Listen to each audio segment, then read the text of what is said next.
আলহামদুলিল্লাহ নাহমাদুহু ওয়া নুসাল্লি আলা রাসূলিহিল কারীম আম্মা বা'দ। সম্মানিত দর্শক মণ্ডলী, আমাদেরকে প্রশ্ন করা হয়েছে, স্বপ্নে যদি সাদা কাফনের কাপড় দেখে তাহলে সেটাতে কি ব্যাখ্যা?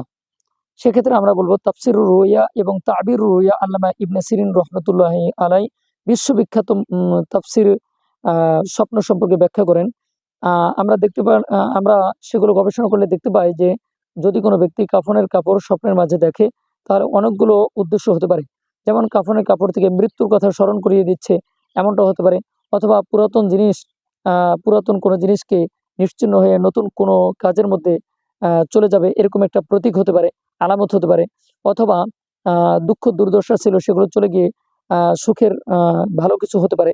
অথবা এমনও হতে পারে যে কোনো একটা পাপাচারের মধ্যে লিপ্ত রয়েছে, তাই আল্লাহ পাক রব্বুল আলামিন মৃত্যুর কথা স্মরণ করিয়ে দিয়ে কাফনের কাপড় দেখাচ্ছেন। যদি কোনো ব্যক্তি দেখে যে তার জন্য তাকে কাফনের কাপড় দিচ্ছে, এমনও হতে পারে যে তাকে মৃত্যুর কারণও হতে পারে।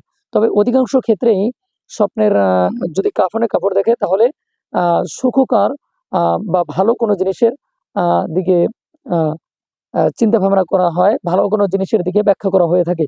এটাই আল্লামা ইবনে সিরিন রহমতুল্লাহি আলাইহি বলেছেন। আরো অসংখ্য কারণ রয়েছে, অবস্থা, প্রেক্ষাপট, ব্যক্তি বিশেষের কারণে এই স্বপ্নের ব্যাখ্যাগুলো সাধারণত বিভিন্ন ধরনের হয়ে থাকে। কারণ যিনি দেখেছেন তার বিস্তারিত আলোচনা আমাদের কাছে জানালেই আমরা কেবল তার সঠিক এবং স্বচ্ছ ব্যাখ্যা প্রদান করতে সক্ষম হব। আল্লাহ তাআলা আমাদের সবাইকে বোঝার জন্য তৌফিক দান করেন।